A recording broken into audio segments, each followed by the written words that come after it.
ኢቲቪ 57 ከኢትዮጵያ ቴሌቪዥን ተነስተልን የሰዓቱን ዜናዎች እናቀርባለን። ሁሌ መርጣችሁ ስለምትከታተሉን ከልብ እናመሰግናለን። አርዕስተ ዜናውን እናስቀድማለን።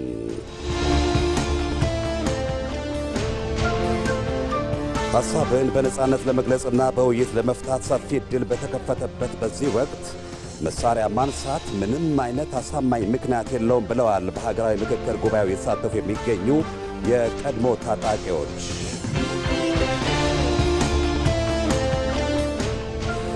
የኢትዮጵያ ብሔራዊ ጥቅምን የሚገዳደሩ ታሪካዊ የጠላት ኃይሎች ሀገር ለማተራመስ ቢያስቡም የጥፋት ተግባራቸው መቼም እንደማይሳካም ከታሪካቸው የሚያውቁት ሀቅ ነው። በስፖርት በአሰልጣኝ ዣቪ አሎንሶ የሚመራው ቼልሲ ጆርዳን ሄንደርሰን ለማስፈረም ተስማምቷል።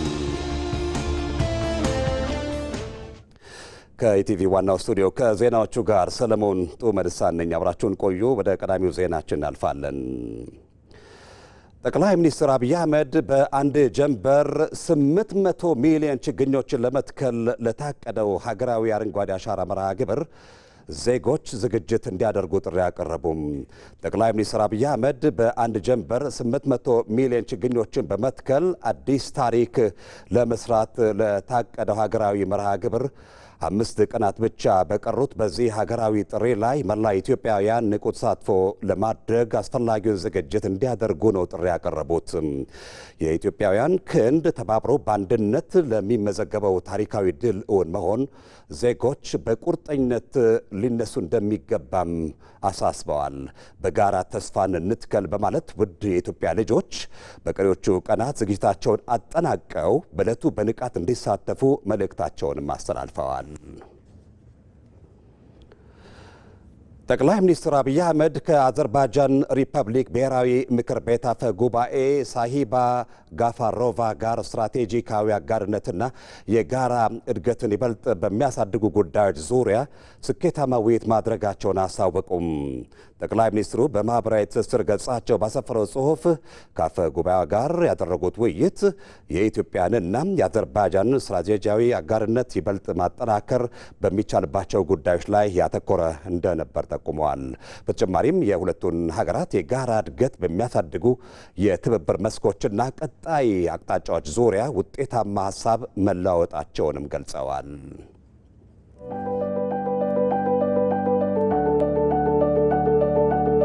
በለጠ ወልዴ ይባላለሁ። ከማዕከላዊ ኢትዮጵያ ከጉራጌ ዞን ሰንኮፉን ነቅለን ወደ ጥሩ በጎ ከመጣን ኢትዮጵያ ከፍ የምናደርግበት ጊዜ አሁን ይመስለኛል። ስሜ ቡንካሾ ዋንጌ ይባላል። ጋሞ ዲሞክራሲያዊ ፓርቲን ወክዬ ነው የመጣሁት። በምክክሩ አሁን ያየሁት የሚቀርቡ የምነሱ ምክረ ሀሳቦች ለሀገራችን መፍትሄ ያመጣል ብዬ አምናለሁ። አውግቸው ማለደ ነው የሚባለው የቅማንት ዲሞክራሲ ፓርቲ ሊቀመንበር ዘላቂ የሆነ መፍትሄ ሊያመጣ የሚችል ምክክርን ይዘን እንወጣለን ብለን እናስባለን። አብዱል ሐሰን ይባላለሁ። ከጅግጅጋ ዩኒቨርሲቲ የጆርናሊዝም እና ስነ ተግባቦት ትምህርት ክፍል መምህር ነኝ። ይሄ ምክክር መድረክ ወደ አንድ አባትና ልጆች የምንለው ወደዛ እንዲመጣ የሚያደርገን ነው። አረጋ ሽፈራ ይባላለሁ። የመጣሁት ከሳውዝ አፍሪካ ነው። ለሀገር ይጠቅማል የምለው ሁሉንም የትኛውን ነገር እንዲያደርጉ እድል መፍጠሩ ኢትዮጵያ ነገ አድጋ በልማት በሁሉም አቅጣጫ ትልቅ ሀገር እንድትሆን ትልቅ አስተዋጽኦ አለ ብዬ አስባለሁ። ኤርሚያስ ድንበሩ ይባላለሁ። ከደቡብ ኢትዮጵያ ክልል ከጋሞ ዞን ነው የመጣሁት። ወጣቱ እቺን ሀገር በአፍሪካ ታላቂቷን ኢትዮጵያ መገንባት የሚችልበት እድል በእጁ ነው ያለው። ይህን እድል መጠቀም ነው ያለበት። ስሜትን ሳይበቀላ ይባላለሁ። የመጣሁት ያው ከማዕከላዊ ኢትዮጵያ ክልል ነው። አንድ ኢትዮጵያን እንገነባለን ብዬ ነው የሚያስበው። እንደኔ ጥሩ ነገር ሰርተን ሀገራችንን ከፍ እናደርጋለን።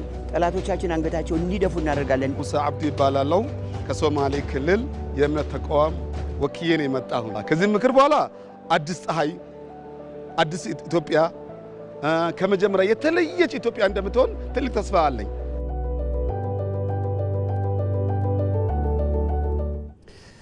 ኢትዮጵያ እየመከረች ነው። ምክክሩን ወደሚመለከቱ ዘገባዎቻችን አልፈናል። ሐሳብን በነጻነት ለመግለጽና አለመግባባትን በውይይት ለመፍታት ሰፊ ዕድል በተከፈተበት በዚህ ወቅት መሳሪያ ማንሳት ምንም አይነት አሳማኝ ምክንያት የለውም ብለዋል በሀገራዊ ምክክር ጉባኤው እየተሳተፉ የሚገኙ የቀድሞ ታጣቂዎች። ትጥቃቸውን ፈተው ወደ ሰላማዊ መድረክ የተቀላቀሉት እነዚህ ተመካካሪዎች አሁንም በትግል ስም በጫካ የሚገኙ ኃይሎች የያዙት መንገድ ውጤት የሌለውና ኋላ ቀር መሆኑን ተረድተው የቀረበላቸውን ታሪካዊ የሰላም ጥሪ እንዲጠቀሙበት አሳስበዋል። ዛራ ማመድ ዝርዝር አላት። እነዚህ ሁለት ግለሰቦች የሚያመሳስላቸው አንድ ጉዳይ አለ። ሁለቱም የሕዝብን ጥያቄ አንግበናል በሚል የተሳሳተ የትጥቅ ትግል ውስጥ የቆዩና ኋላ ላይ የያዙት መንገድ ልክ አለመሆኑንና ሀገር የሚጎዳ ኋላ ቀር መሆኑን ተገንዝበው ትጥቃቸውን ፈተው ወደ ሰላማዊ ትግል የተመለሱ ናቸው። ሰኚ ነጋሳ የኦሮሞ ሕዝብን ጥያቄ በትጥቅ ትግል አስመልሳለሁ ብሎ ከሚያምነው የኦሮሞ ነጻነት ሰራዊት ሸኔ ጋር አብረው ሲታገሉ ቆይተው እየሄዱበት ያለው መንገድ እንደተባለው የኦሮሞን ሕዝብ ጥያቄ እንደማያስመልስ ገብቷቸው ትጥቃቸውን የፈቱና ለመመካከር በጉባኤው የታደሙ ናቸው። ኢያሱ አባተም እንዲሁ የአማራ ሕዝብ ጥያቄ በጠመንጃ ይመለሳል፣ ለዚህም ከአማራ ሕዝባዊ ፋኖ ድርጅት ጋር ሆኜ ጫካን መርጫለሁ ብለው ተዋግተው ግን ደግሞ እየሄዱበት ያለው መንገድ ስተት መሆኑን ተረድተው ከጦርነት ይልቅ የአማራ ሕዝብ ጥያቄን በምክክር ይፈታል ሲሉ ያመኑና ትጥቃቸውን የፈቱ ናቸው። በእርግጥ የኢትዮጵያ የፖለቲካ ታሪክ ከውይይት ይልቅ በኃይልና በጠመንጃ አፈሙዝ መፍትሄ በመፈለግ አዙሪት ውስጥ ሲዳክር ኖሯል። ይህ በግጭትና በመቃቃር የተሞላው ምዕራፍ ኢትዮጵያን ለከፍተኛ ውድመትና መከፋፈል ሲዳርግ በመኖሩ ዘላቂ ሰላምና እድገት እንዳይመጣ እንቅፋት ሆኖ ቆይቷል። ሀገራዊ የምክክር ጉባኤው ግን አዲስ የታሪክ ልምምድ የተጻፈበት ምክክር ከጠመንጃ ይልቅ ሀሳብ የሚገለጽበትና መፍትሄ የሚገኝበት መሆኑን ያሳየ ሆኗል። ትጥቃቸውን የፈቱ የቀድሞ ታጣቂዎችም እውነታውን በመረዳት ጠመንጃ የታጠቅንበትን አጀንዳ ይዘን መተናል ይላሉ። ረኮሌ ከነፍሩ ወዳፍ መሪም ብያለሳ ቆጳዬ ከናፍ አፌራ ሰነ አፌራምነ ኑቲሲ መሪ ከነረቲ አካ እርማታ ተኮቲ ቆዳ ፍዳቹዳፍ እፍኔ መሪያቹ ትጅራቹ እንደ ሀገር የገጠሙንን ችግሮች ለመፍታት ይህ የሀገራዊ ምክክር ጉባኤ እጅግ ጠቃሚ ነው።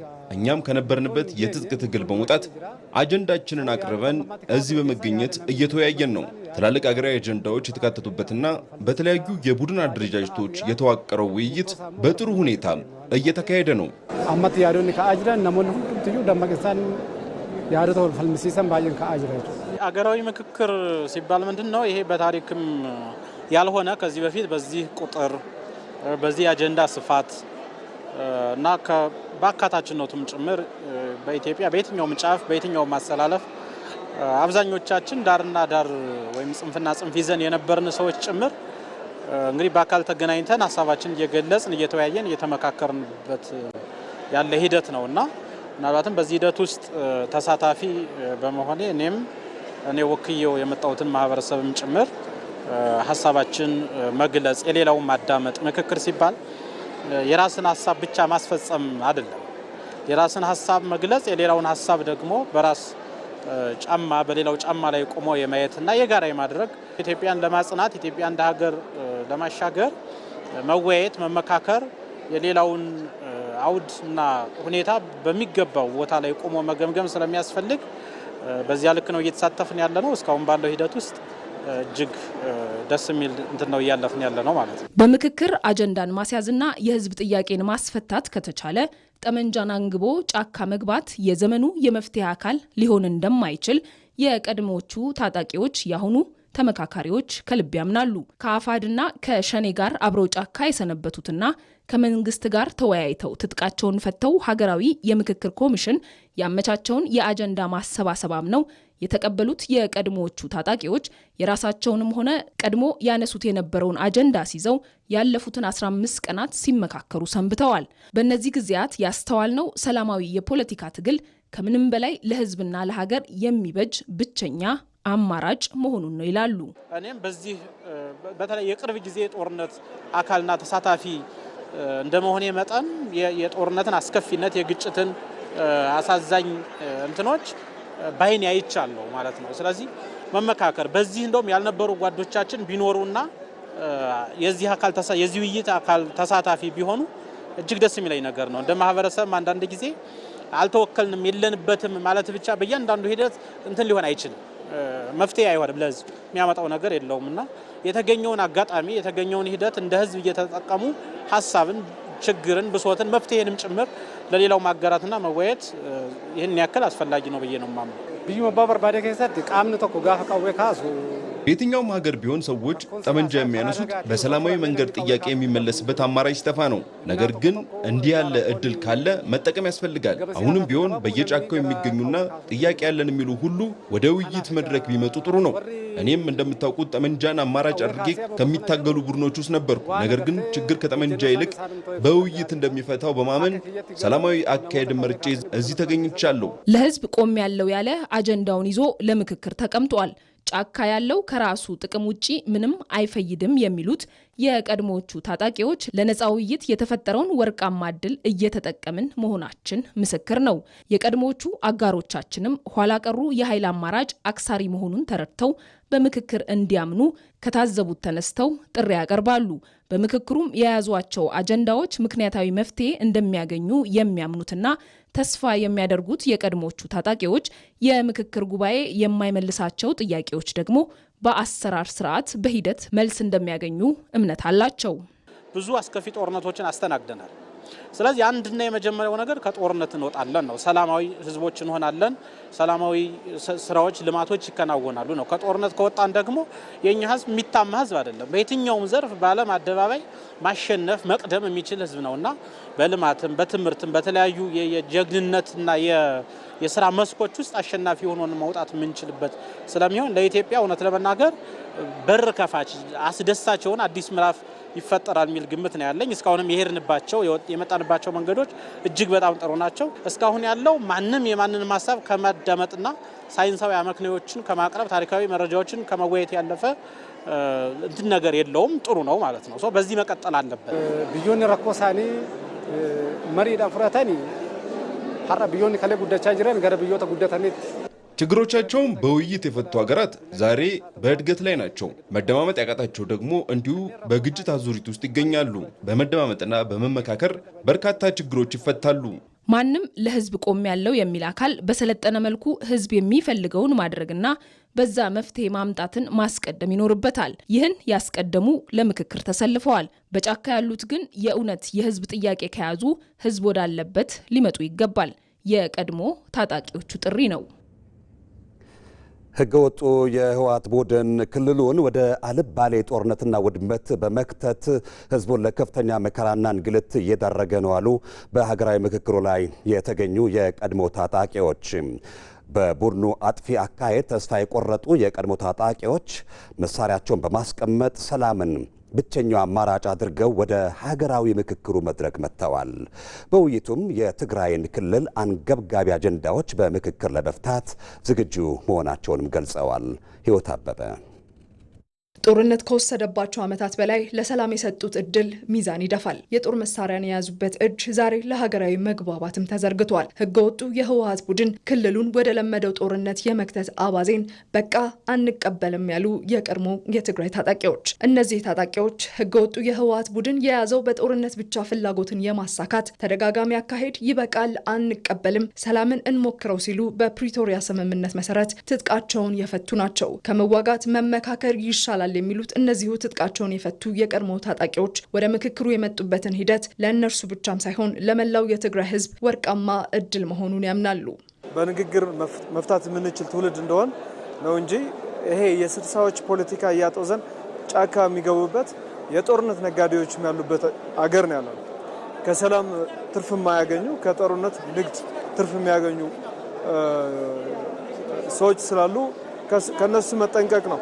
ፖለቲከኞች ወይም የፖለቲካ ልዩነቶች በጦርነት ለመፍታት የሚደረግ ሂደት በጣም እጅግ ምን አይነት ዋጋ እንዳስከፈለ እናውቃለን። ለወደፊት እንደሚያስከፍል ይህንን ወደ ኋላ ሪቨርስ የሚያደርግ ሁኔታዎች እየተፈጠሩ ባሉበት በትግራይ ያንን ወደ ኋላ እንዳይመለስና ለዛ ችግር መንስኤ የሆነውን ስትራክቸራል ምክንያቶችን ለይቶ እልባት እንዲያገኙ ቁጭ ብሎ በመነጋገር ችግር ለመፍታት የሚያስችል ኤክስፒሪየንስ ለማግኘት እዚህ ተገኝቻለሁ። ህገወጥ ቡድኑ የትግራይን ህዝብ አንገብጋቢ ጥያቄዎች እኔ ብቻ ነኝ የማስመልሰው በሚል ግብዝነት ቢታወርም ቡድኑ የራሱን ጥቅም ከማስከበር ውጪ ሌላ ዓላማ እንደሌለው የቀድሞዎቹ ታጣቂዎች ያነሳሉ። ቡድኑ የእውነት ለትግራይ ህዝብ የቆመ ቢሆን የህዝቡን ጥያቄ ይዞ ወደ ምክክር ጉባኤው በመጣ ነበር ሲሉም ቁጭታቸውን ይገልጻሉ። በተቃራኒው ሰላምን የመረጡ የቀድሞ ታጣቂዎች የትግራይ ህዝብ ጥያቄዎችን በምክክር ለማስፈታት አጀንዳ አድርገው መምጣታቸውንና በምክክሩም የነቃ ተሳትፎ እያደረጉም ይገኛሉ። 8 ታላላቅ አጀንዳዎች ነው ያሉት። ከ8ቱም ውስጥ ትግራይ ተወላጆች አለን፣ በ8ቱም አለን እና 8ቱም ላይ በጣም አክቲቭሊ እየተሳተፈ ነው፣ ሀሳቡን እየሰጠ ነው፣ እያመነጨ ነው የትግራይ ተወላጅ ማለት ነው። ምክንያቱም ይሄ ምክክር ኮሚሽን ከሁሉም ክልሎች በላይ ለትግራይ ይጠቅማል፣ ለትግራይ ወሳኝ ነው። ከወንድም ህዝቦች ሌሎች ኢትዮጵያኖች ጋር ሆነን ኢትዮጵያን እንደ አዲስ እንገነባለን የሚል ትልቅ እና በጣም ጠንካራ መንፈስ ነው ያለው። 10 ተባድነን ከ500 ግሩፕ ወደ 10 ወርዶ በ10 ነው የጀመረው። ሁሉም አንዳንድ ጊዜ ሊነገሩ የምንፈራባቸው ሁሉም ተነግረዋል ማለት ትችላለህ። ሁሉም በነፃነት ነው ሀሳባችን ያቀረብነው። እኔ እንደ ሰለሞንም ሌሎች ጓደኞቼም የሚመስለንን የሚጠቅም ለምንለው ለሀገር ግንባታው በሀገር ግንባታ ግሩፕ ስለነበር የሚጠቅም የምንለውን ሁሉ አንስተናል። ተመካካሪዎቹ ቆሞ ቀሩን የህወሓት ቡድን ወደ ጎን ትተው የክልሉን ማህበረሰብ የሚፈትኑና በቡድኑ ግትርነት ምክንያት ሳይመለሱ የቆዩ አንገብጋቢ አጀንዳዎችን በጠረጴዛ ዙሪያ ለመፍታት ዝግጁነታቸውን አሳይተዋል። በምክክሩ ይዘው የቀረቡት አጀንዳዎች ተገቢው ምላሽ ያገኛሉ የሚል ተስፋም አላቸው። ልዩነት የለም ማለት ነው። በጣም ጫፍና ጫፍ ልዩነት ነው የተነሳ፣ ግን አንድ የሚያደርገንን እያጠበብነው እንሄዳለን ማለት ነው። አንድ የምንሆንበትን አንድ ሆነ በጥይት ሳይሆን በመነጋገር የምንፈታው እንደሆን ለዓለም ማሳየት ጥሩ ነው። እዚሁ አካባቢያችን ደግሞ በኢስት አፍሪካ ያለው ችግር ደግሞ ሁሉም ጫካ የሚገባበት አካባቢ ነው። ሰው መነጋገር ትልቅ ነገር እንደሆነ ማሳየት ነው። የሀገር ግንባታ ሂደት ብዙ ጊዜ የሚፈልግ የትውልድ ቅብብሎሽ የሚፈልግ ነው። በአንዴ ተገንብተው የሚያልቅ ሀገር የለም። የኛ ትንሽ ለየት የሚያደርገው አንድ ስቴፕ ወደፊት 2 ስቴፕ ወደ ኋላ የሆነ የሀገር ግንባታ ሂደቱ ባልተቋጨው የሐሰት ትርክትና የእርስ በርስ ጦርነት ሁሌ የሚደናቀፍበት ሁኔታ አለ። ምንድነው አንድ በትግርኛ አባባል አለ፣ ልባም የሆነ ሰው ከሌሎች ይማራል፣ ሞኝ ደግሞ ከራሱ ይማራል የሚባል ነገር አለ። ስለዚህ እኛ እንደ ሞኝም ከራስን ልንማር የሚያስችለን በጣም ብዙ ሁኔታ በአይናችን እያየን ነው። ታሪኩን ትተን አሁን ይሄ ትውልድ ገፈት ቀማሽ ሆነዋል። የጦርነት የእርስ በርስ እልቂት ብዙ ችግሮች ማለት ነው። ከዚህ ተምሮ ወደ ጠረጴዛ ዙሪያ መጥቶ ለመመካከር የሚደረገውን እድል ሚስ ማድረግ የለበትም ማንም። ከምክክር ይልቅ የትግራይን ህዝብ ዋጋ ካስከፈለ አካል ጋር አብሮ የጦርነት ጉሰማ ላይ የሚገኘው ህገወጥ ቡድን ስልጣንና በህገወጥ መንገድ በዘረጋው መስመር ተጠቃሚ ለመሆን እንጂ የትግራይን ህዝብ ለመጥቀም አይደለም እየሰራ ያለው የሚለውን ተመካካሪዎቹ ያነሳሉ። ሰላምን የመረጡት የቀድሞ ታጣቂዎች ከኖሩበትና ካዩት መራር ህገወጥ ቡድኑ ካደረሰው የጥፋት ታሪክ ተነስተው የውጭ ኃይሎች ጣልቃ ገብነት የባሰ ለትግራይ ህዝብ ጥፋት መሆኑን ይልቁኑ ለህዝቡ ጥቅም የሚገኘው በሰላማዊ ውይይት ብቻ መሆን እንደሚገባ አጽንኦት ይሰጣሉ። በ2013 ጦርነት ወዲህ የኤርትራን አገር እንደ አገር የሻዕቢያን መንግስት በጦርነቱ ውስጥ ገብቶ ነገሮችን በማወሳሰብ የነበረው ሚና አሁን አሰላለፉን ቀይሮ በሌላ ለመድገም የሚደረግ ጥረት በጣም አውዳሚ እና ክልሉ የጦርነት ሜዳ የሚያደርግ በዚህ ሂደት ህዝቡ በቀላሉ ጊዜያዊ ችግር ለመቅረፍ ተብሎ ዘላለማዊ ከጨንቃችን የማይወርድ ጠባሳ ጥሎ የሚያልፍ እንደ ሀገርም ሊበትነን የሚችል የጦርነት አውድማም የሚያደርገን በዚህ ጊዜ እንድናለን ብለን የማናስበውን ወይም የማንችለውን ቁስል እንዳይተውልን መጠንቀቅ መቻል አለብን። ከትግራይ አንጻር አሁን ወጣቱ ፈልጎ አይደለም ወደ ጫካ በኃይል ባፈሳም ይህንንም ድምጽ መሆን ፈልጋለሁ። ለወጣቱ ድምጽ መሆን ፈልጋለሁ። የትግራይ ወጣቶች እኔ እንደሚገባኝ ከሆነ እንደ ትግራይ ወጣትም መነጋገር ነው የምንፈልገው፣ ሰላም ነው የምንፈልገው። ከፕሪቶሪያ በኋላ ያለውን ሰላም እኛን የምናውቀው ጦርነት የነበረ ሰው ያውቀዋል። ይሄ አፈሳም እንዲቆም መንግስትም ኃላፊነት በተሞላበት እንዲወጣ ጠይቃለሁ በዚህ አጋጣሚ። እውነተኛው የትግራይ ህዝብ ጥያቄ በምክክር ጉባኤው ተነስቶ ውይይት እየተደረገበት እንደሆነ የሚያምኑት ተመካካሪዎቹ የቀድሞ ታጣቂዎች ከዚህ ውጭ ያለው ማንኛውም እንቅስቃሴ በህዝብ ስም የሚደረግ በጥቅም የተሰበሰበውን ህገወጡን ቡድን ግላዊ ፍላጎት ብቻ ያማከለ ስለመሆኑም ተናግረዋል። ሀገራዊ የምክክር ጉባኤም ለዘላቂ ሰላምና ለጠንካራ ሀገረ መንግስት ግንባታ የማይናወጥ መሰረት እየጣለ ነው። ምክክሩ የህዝብን እውነተኛ የልብ ትርታ በግልጽ ጠረጴዛ ዙሪያ ማምጣቱ የትናንት መራራቅን ታሪክ አድርጎ አንድነትንም ያጠናክራል። ወንድማገኝ አይሉ የህዝብን እውነተኛ ብሶት የልብ ትርታና ጽኑ አቋም በግልጽ ጠረጴዛ ዙሪያ አምጥቶ መወያየት ለዘላቂ ሰላምና ለሀገረ መንግስት ግንባታ ሂደት የማይናወጥ መሰረት የሚጥል ነው። በአሁኑ ወቅት እየተካሄደ ያለው የሀገራዊ ምክክር መድረክ በኢትዮጵያ ጫፍና ድንበር በሚገኙ አካባቢዎች ከሚኖሩ የማህበረሰብ ክፍሎች ጀምሮም እስከ ማዕከል ድረስ ያሉትን የህብረተሰብ ክፍሎች በክብር ያቀፈ ታሪካዊ ጉባኤ ነው። ተሽጎ በየነዳ ከጎች ገተ ተዋቶ ምዕራብ ክልሎች በየነዳኬ ይባላለሁ። በደቡብ ምዕራብ ኢትዮጵያ ህዝቦች ክልል ከፋ ዞን ነው የምኖረው። ከከሬዋቶ ማህበረሰብ ነው የተወከልኩት። ዛሬ እዚህ የተገኘሁት አቋማችንን፣ ድምጻችንን፣ የህዝባችንን ፍላጎትና የልብ ትርታ የሆኑ አጀንዳዎችን ይዤ ነው። በአካባቢያችን ቀደም ሲል በነበሩ ግጭቶችና አለመግባባቶች ምክንያት ህዝባችን ብዙ ጥያቄዎችን ሲያነሳ ነበር። በነበረው የአጀንዳ ማሰባሰብ ሂደትም የህዝባችን ድምጽና ፍላጎት በግልጽ ተሰምቷል። ይህ ሁሉን አቀፍና አካታች የምክክር ጉባኤ ከመጀመሩ አስቀድሞ በነበረው የአጀንዳ ማሰባሰብ ሂደት እያንዳንዱን ማህበረሰብ ያካተተ ነበርም። አሁንም በዚህ የምክክር መድረክ ሂደትም በተመረጡ አጀንዳዎች በተለይም በሚያለያዩና በማያግባቡ ጉዳዮች ላይ በጥንቃቄ እየተመከረበት ነው። ጎሻንቸ ሀብታሙ ቢቃማ ጌቴታይሴ ተየዳ ደቡብ ምዕራብ ኢትዮጵያ አርሶ አደር ሀብታሙ ቢቃማ እባላለሁ። ከደቡብ ምዕራብ ኢትዮጵያ ክልል ከኮንታ ዞን ጭዳ ነው የመጣሁት። የአካባቢያችንን እድር ወክዬ ነው። በመጀመሪያ ከዚህ ቀደም የነበረው የአጀንዳ ማሰባሰብ ሂደት እንደኔ ያሉ አርሶ አደሮችን፣ ነጋዴዎችን፣ አካል ጉዳተኞችን፣ ምሁራን በአጠቃላይ ሁሉንም ያካተተና ያሳተፈ ነበር ማለት እችላለሁ። ስለዚህ በተጀመረው በዚህ ሀገራዊ የምክክር ሂደት ሁላችንም ይዘን በቀረብናቸው አጀንዳዎቻችንን በተለይም በሚያለያዩንና በማያግባቡን ጉዳዮች ላይ እየመከርን እንገኛለን። ሁኔታዎች በሚፈቅዱልን መሰረትና እርስ በርስ በመደጋገፍና በመከባበር ሂደቱን እያስቀጠልን ነው። ይህም ሂደት በጎ ሀሳቦችን በማንሳት የእውነትና የፍትህ መንገድን በመከተል በአጀንዳው ላይ በሰፊው በመወያየት እየተከናወነ መሆኑንም አስተውያለሁ። አሁን ላይ በተመረጡት አጀንዳዎች ላይ በቡድን ተከፋፍለን እየመከርን መጥተን 250 ተመካካሪዎች የሚያደርጉት ውይይት ላይ ደርሰናል። ውይይትካ ጋዲያ ሰላምት ተሳሳ ከዚህ ቀደም የሀገራዊ ምክክር ኮሚሽን ያካሄደው የአጀንዳ ማሰባሰብም ሆነ በአሁኑ ወቅት እየተካሄደ ያለው የምክክር ሂደት የትኛውንም ብሔር ሳያገለናም ሳያበላልጥ የሁሉንም ዜጋ ድምፅና ፍላጎት እኩል ያከበረ ነው። ይህም ሀገራዊ መግባባትን ለመፍጠርና ለዘላቂ ሰላም መረጋገጥ ትልቅ መሰረት ይጥላል። ኑ አካባቢ ቢዲ አጀንዳ ማሰባሰቢያ ኦታ በእኛ አካባቢ በአጀንዳ ማሰባሰብ ሂደት ላይ መምህራን፣ ወጣቶች፣ አርሶ አደሮች፣ የንግድ ማህበረሰብ አባላት እንዲሁም ከተለያዩ የህብረተሰብ ክፍሎች የተወከሉ አካላት ሁሉም ተሳታፊ በመሆን ፍላጎታቸውንና ሀሳባቸውን በነጻነት አንስተዋል። ትኩረት የሚሹና ልዩነት የሚታይባቸው አጀንዳዎች በግልጽ ተለይተው ቀርበዋል። በምክክር ሂደቱም በእኛ ቡድን በኩል የኢትዮጵያ ሀገራዊ ምክክር ኮሚሽን ያስቀመጠውን ግብና መስፈርት መሰረት በማድረግ የተለያዩ የህዝብ ጥያቄዎችና አጀንዳዎች ትኩረት አግኝተው በስፋት ውይይት እያደረግን ነው።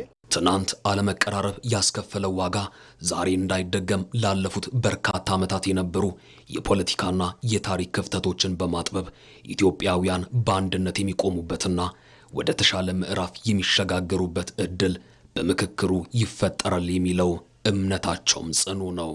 ምክክሮች አንድን ነው ይባታ ቤቶች የህዝቡን ጥያቄዎችና ፍላጎቶች መሰረት በማድረግ መፍትሄ ለመስጠት እየመከርን ነው። ህዝባችን ሰላምን፣ ልማትንና እድገትን ይፈልጋል። ሀሳቦችን በማንሸራሸር የህግ የበላይነትን በማስከበር ጥፋተኞችን በህግ ተጠያቂ በማድረግ የሙስናና የመልካም አስተዳደር ችግሮችን በመቅረፍ ሀገራችንንና ህዝባችንን ወደ ተሻለ ደረጃ ማሸጋገር ይገባናል። ይህ የምክክር መድረክም ለወደፊቱ ብሩህ ተስፋችን የሰነቅንበት ነው።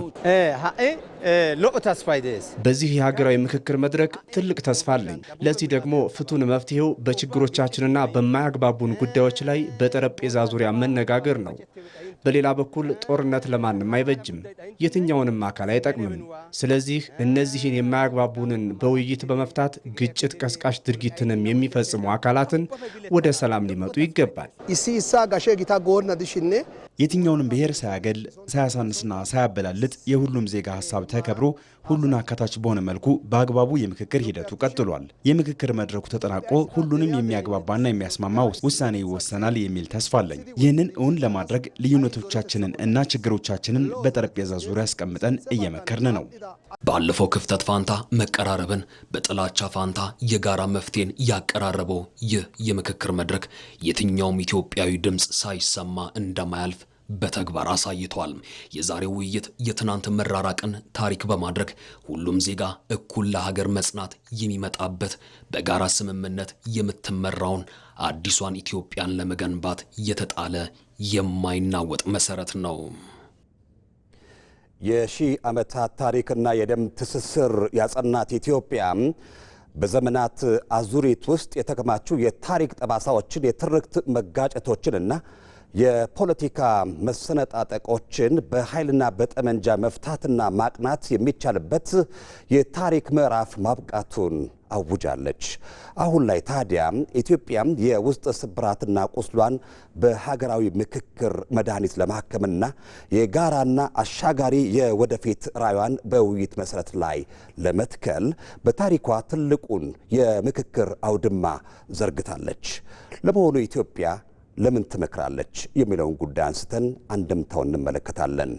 ሙሐመድ አሊ።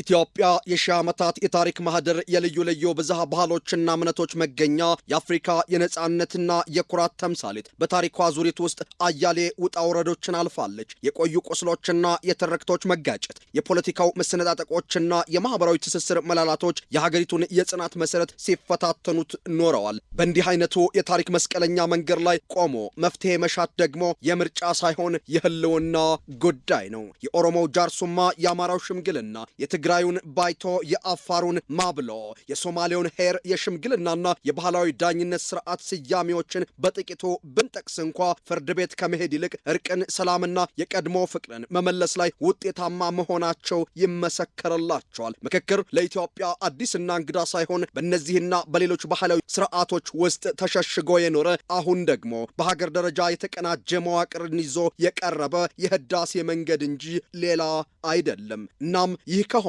ሀገር ለምን ትመክራለች? መምከሯስ የት ያደርሳታል? የሚለውን ጥያቄ ምላሽ የያዘ ተጠየቅን ይዘን እንድናነሳ የሚገደን የበሩ መፍትሄ ቁልፍ በመሆኑ ነው። ሀገር በምክር ነው የሚገነባ።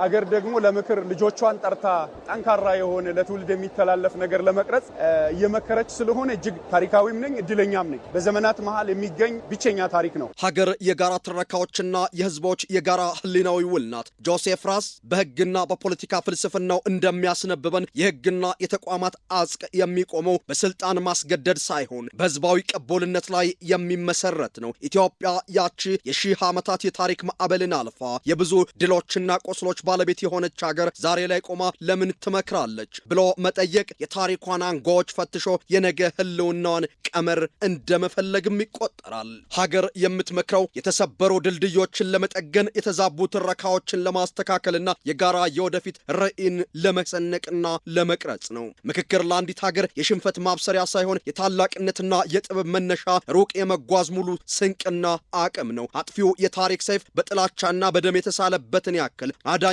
ፈዋሹ ምክክር በቃላት ፍቅርና በእውነት ሲሞረድ ውጤቱ የማያወላውልና የማያመነታ ደማቅ ሰላም ይሆናል። አበው አባት ያበጀው ለልጅ በጀው እንደሚሉት ኢትዮጵያ የምትመክረው ህልውናዋን ከስብራት ወደፊቷንም ከጥፋት ለማዳን ነው። ጀርመናዊው ፈላስፋ ዩርገን ሃበርማስ በታዋቂው ዘ ቲዮሪ ኦፍ ኮሚኒኬቲቭ አክሽን በተሰኘው ስራው እንደሚያሳየው ህብረተሰቡንና ማህበረሰብን የሚያስቀጥለውና የሚያጋምደው ብለውም ችግሮችን በዘላቂነት የሚፈታው በኃይል የሚጫን መፍትሄ ሳይሆን በመግባባትና በመነጋገር የሚገነባ ምክንያታዊ ስምምነት ነው። ኢትዮጵያም የምትመክረው ይሄንኑ ምክንያታዊ አቅም ስለሚያስፈልጋት ነው።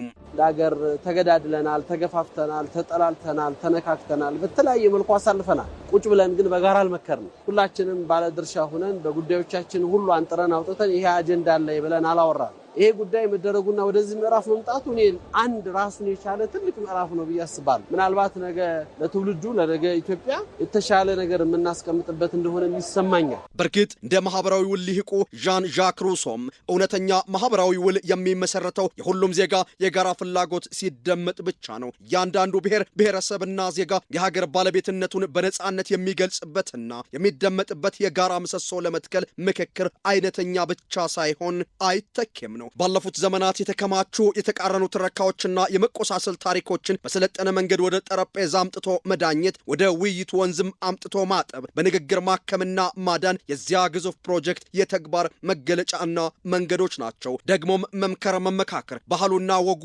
መገለጫው ለሆነ ህዝብም ይሄን ተቀብሎ ቤት ለምቦሳ ማለትስ ምን ገዶት?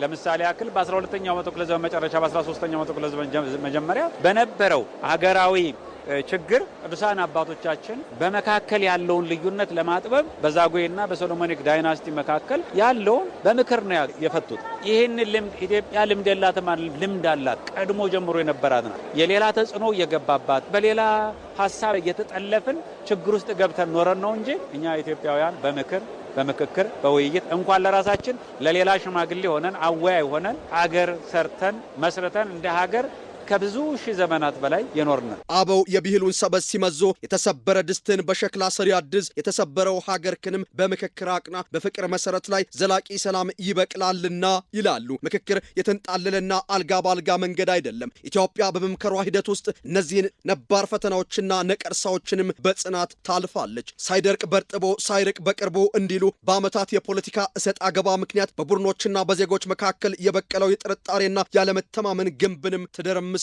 በተጨማሪም የራስና የፈጠራ ሐሰተኛ ትረካዎችን ብቻ እውነት አድርጎ የመውሰድና የሌላውን በጎ ሐሳብ የመግፋት የኢጎ ስነ ልቦና ላይመለስ እንዳረም ተነቅሎም ይጣላል። ኢትዮጵያ በሀገራዊ ምክክር ጎዳና ስታልፍ ለነገዋ የምታጭደው ፍሬ የመጀመሪያው የፖለቲካ መረጋጋትና ህጋዊነትም ነው። የተስማማ የፖለቲካ ስርዓት ሲገነባ ተቋማት ይጠናከራሉ። የስልጣን ሽግግር በባሩድ ሳይሆን በድምፅና በህግ ብቻም ይወሰናል። ሌላው የዘላቂ ልማትና የኢኮኖሚ ህዳሴ መሰረት መጽናት ሲሆን ሰላም በሰፈነበትና ህግ በተከበረበት ሀገርና ማህበረሰብ የሀገር ውስጥና የውጭ ኢንቨስትመንት ይበቅላል፣ የዜጎች የፈጠራ አቅምም ይሰፋል። እናም የነዚህ ድምር አንድነቷ የተጠበቀና የተከበረች የታፈረች ኢትዮጵያን ያነብራል። ልዩነቶቿ ውበቷ እንጂ የጥፋቷ መንስኤ የማይሆኑባት የነገዋን አበቦች አቅፋ የምታሳድግ ጠንካራ ኢትዮጵያም ትፈጠራለች። ምክክር የደካሞች መማፀኛ ሳይሆን የልበ ሙሉዎችና የጥበበኞች ጎዳና ነው። ምክክር የመጨረሻው መፍትሄ ብቻ ሳይሆን የታላቋ ኢትዮጵያ የአዲሱ ትውልድ መጀመሪያ ነው። ምክክር ለአንድ ወቅት የሚደረግ ድራማ ሳይሆን የኢትዮጵያን የሺህ ዓመታት ጉዞ የሚወስን በደም የተጻፈውን ታሪኳን በወርቅ ቀለም መልሳ ትጽፋለች። ይህ የምክክር ጥሪ የደም ማቆሚያ፣ የትውልድ ማዳኛ፣ የኢትዮጵያ ዘላለማዊ የህልውና ማረጋገጫና መገለጫም ነው።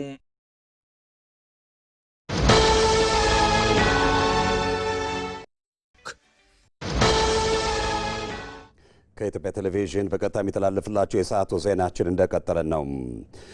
ከኢትዮጵያ ሕዝብ ተነጥሎ የጫካ ሽፍታ ተግባር ላይ የተሰማራው የህወሓት ህገወጥ ቡድን ጽምዶ በሚል ያልተቀደሰ ጋብቻ ውስጥ ገብቶ ምን አስጨፈረው?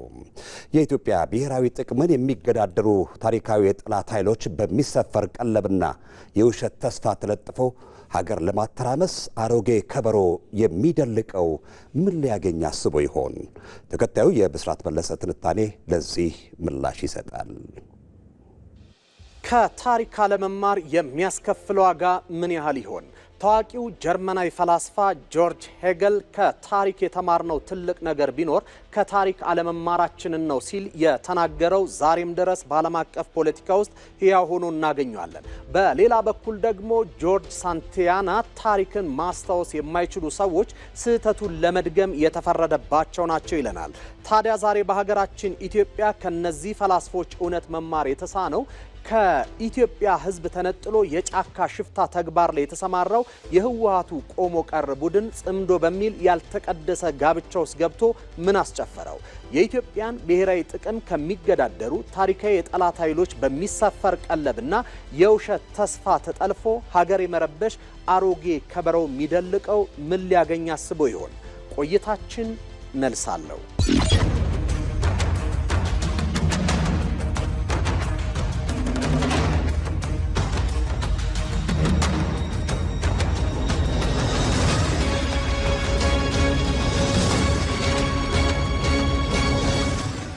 በዓለም አቀፍ ደረጃ የተካሄዱ የሽፍታነትና የተላላኪነት እንቅስቃሴዎች መጨረሻቸው ሁልጊዜም አንድ ነው።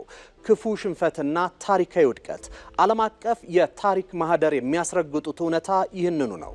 የአንጎላው ዩኒታ ጆናስ ሳቬምቢ መሪነት ከማዕከላዊ መንግስት ጋር ያደረገው ረዥም ጦርነት በህገወጥ የአልማዝ ነጋዴዎችና በውጭ ኃይሎች ቅጥረኛ ወታደሮች ቢደገፍም ከሀገር ብሔራዊ ጥቅም ይልቅ የግል ፍላጎቱን በማስቀደሙ ህዝባዊ መሰረቱን አጥቶ ሙሉ በሙሉ ወድቋል።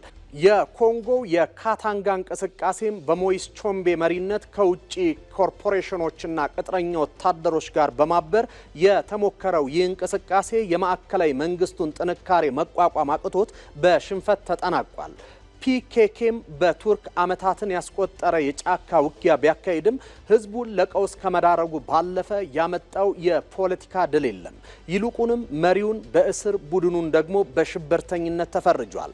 ባሳለፍነው ዓመቱም ትጥቁን ፈትቶ ሰላማዊ እንቅስቃሴ ውስጥ የመግባት ጥረት ላይ ይገኛል። እንግዲህ ይህ የዓለም አቀፍ ታሪክ በግልጽ የሚያሳየው የውጭ ጠላቶች መጠቀሚያ ከመሆን ባለፈ የተላላኪነት መንገድ ምንም አይነት ዘላቂ የፖለቲካ ድል እንደማያስገኝ ነው። ታዲያ በሀገራችን ያለው እውነታስ ከዚህ በምን ይለያል? በኢትዮጵያ ህገወጡ የህወሓት ቡድን ለ3 አስርት ዓመታት በስልጣን ላይ ከቆየ በኋላ የህዝቡን የለውጥ ጥያቄ ከመቀበልና በመደመር ሀገርን አብሮ ከመገንባት ይልቅ ወደ መቀሌ አፈግፍጎ ሀገር ማተራመስን መርጧል።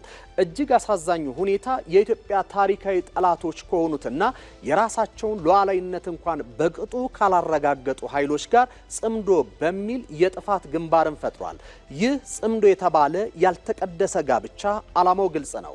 አይሳካለትም እንጂ ኢትዮጵያ የጀመረችውን የእድገት ጉዞ ማስተጓጎልና ሀገራችንን ወዳልተረጋጋ ሁኔታ ውስጥ በመክተት የውጭ ጠላቶችን የጂኦፖለቲካ የበላይነት ፍላጎት እንዲያሟሉ ማመቻቸት ነው። ነገር ግን የዚህ ቆሞ ቀር ቡድን ከውጭ ብቻ ሳይሆን ከውስጥም ጭምር እየተጋለጠ ነው። አካሄዱን በመኮነን ከቡድኑ የወጡ ከፍተኛ አመራሮች ይህንን የባንዳነት ስነ ልቦና በአደባባይ አውግዘዋል።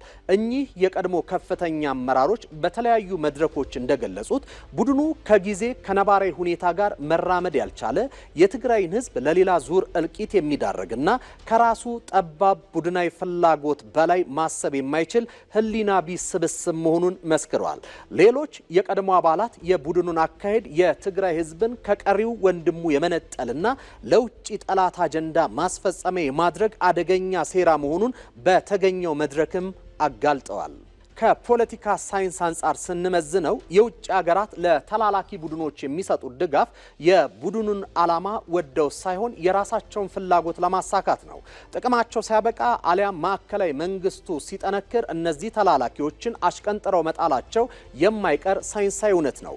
በአንጻሩ የኢትዮጵያ መንግስት የሚመራበት የመደመር እሳቤ የዚህን አፍራሽ አካሄድ ፍጹም ተቃራኒና ብስለት የተሞላበት መፍትሄን ይዟል። የመጀመሪያው ሀገራዊ አንድነትን ማጠናከር ነው። ልዩነቶችን በማጥበብ ያለፉ ስህተቶችን በማረምና ሀገርን በጋራ መገንባትን ያሰምርበታል። የመከፋፈልንና የዜሮ ድምር ፖለቲካን ያወግዛል። ሁለተኛው ሉዓላዊነትና ብሔራዊ ክብርን ከፍ ማድረግ ነው። የኢትዮጵያ ብሔራዊ ጥቅም ከማንም በላይ አጥብቆ ይይዛል። የትኛውም አካል ከውጭ ጠላቶች ጋር አብሮ ሀገሩን እንዲወጋ ፈጽሞ አይፈቅድም። ሶስተኛው የሰላምና ዲሞክራሲ መንገድ ነው። ለችግሮች መፍትሄው ጫካ ገብቶ መሸፈት ሳይሆን በምክክርና በህዝባዊ ውሳኔ ማመን መሆኑን በተግባር ያሳያል። ይህ አካታች የሆነ የመደመር ሀገራዊ ርዕዮተ ዓለም ማዕከላዊ መንግስቱን አጠናክሮ ህዝባዊና ዲፕሎማሲያዊ የበላይነትን በማስገኘት የውጭ ጥገኛ የሆኑ የነፍጥ እንቅስቃሴዎችን በስትራቴጂያዊና በአእምሯዊ መንገድ አምክኗቸዋል። የአፍሪካ ቀንድን ውስብስብ የጂኦፖለቲካ ውቅያኖስ ስንቃኝና ዓለም አቀፍ ተሞክሮችን በግልጽ እንደሚነግሩን ከማዕከላዊ መንግስትና ከገዛ ህዝብ ጋር ተጣልቶ ከውጭ ታሪካዊ ጠላቶች ጋር በማበር የሚደረግ የተላላኪነት ሚና የትም አያደርስም። ታሪክ የዘነጋውና የውጭ ጠላቶችን ተላላኪ ለመሆን የቆረጠው የህወሓት ቡድን አሁን የያዘው የጽምዶ አካሄድ መጨረሻው በሽንፈት የተጠናቀቀና ራሱን እስከ ወዲያኛው የሚያጠፋ የፖለቲካ ክስረት ነው።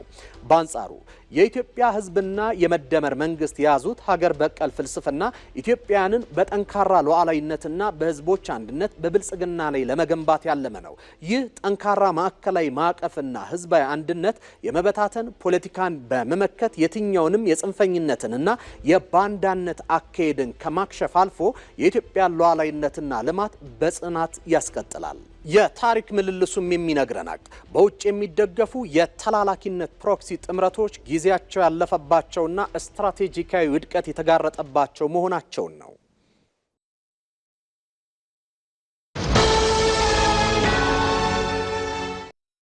ተመልካቾቻችን ከጧት ጀምሮ ሲያስቡበት እንደቆየው ተሳክቶለት ከቢሮ ሾልኮ ቢወጣ ይመስላል። የሁሉም ተመልካችና ደጋፊ ጥያቄ ነው። አዎ እያታለለ ነው የሚወጣ ይመስላል። እያታለለ ነው አይደለም።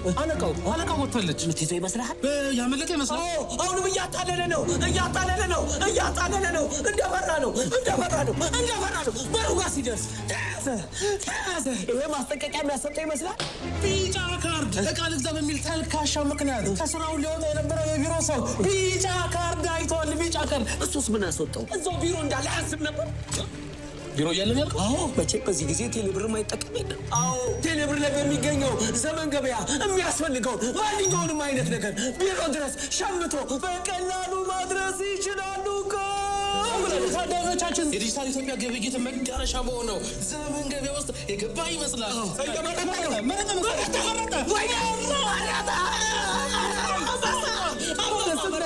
ይሄንን ቀሚስ ባይገዛ ኖሮ አልቆለት ነበር። የቅድሙ ማስጠንቀቂያ ትምህርት የሆነ ይመስለኛል። ደረሰ። ተመልካቾቻችን ቀሚሱ ቢሮ ደረሰ።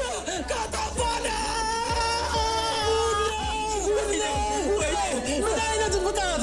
ምን አይነት ቴክኖሎጂ! ወይኔ ዘመን ገበያ ከጉዳ ወጣ።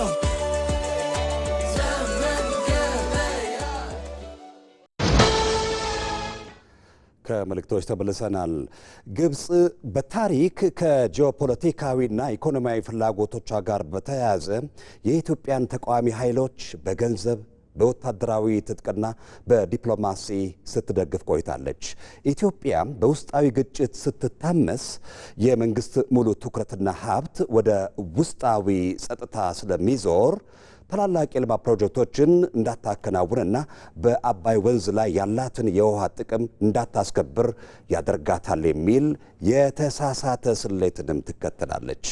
ቤተልሔም ገረመው የጽንፈኛና አማጺ ቡድን አመራሮችን በካይሮ በማስተናገድ የቀውስ ሰነድ ማቀበልና የገንዘብ ድጋፍ መስጠት፣ በቤኒሻንጉል ጉሙዝ ክልል የሚንቀሳቀሱ ታጣቂዎችን በማሰልጠን የህዳሴ ግድቡን ግንባታና የሰራተኞችን እንቅስቃሴ ለማደናቀፍ ቀጥተኛ ሙከራዎችን ማድረግ፣ በተለያዩ አካባቢዎች ከሚነሱ ግጭቶች በስተጀርባ የገንዘብና የሎጂስቲክስ እጅን በመዘርጋት ኢትዮጵያን የማዳከም ስራ። እነዚህ ሁሉ ለዘመናት የኢትዮጵያን ጽናት ለማዳከም መሸረቡን ያላቆመው ካይሮ ውክልና ጦርነት መገለጫዎች ናቸው። የሺህ ዓመታት የታላቅነት የነጻነትና የጽናት ተምሳሌት ሀገር የሆነችውን ኢትዮጵያ የመበታተን ፍላጎት ከጥንት እስከ ዛሬ በካይሮ ጓዳዎች ሲሸረብ የኖረ ታሪካዊ እውነት ነው። ግብጽ በአባይ ወንዝ ላይ ያላትን የቅኝ ግዛት ዘመን የብቸኛ ተጠቃሚነት ስሁት ስሌት ለማስጠበቅ መጀመሪያ የምትከተለው ዋነኛ ስትራቴጂ ኢትዮጵያን የማጥመድ የማዳከምና የማፍረስ ነው። ይህ የካይሮ ፍርሃትና ሴራ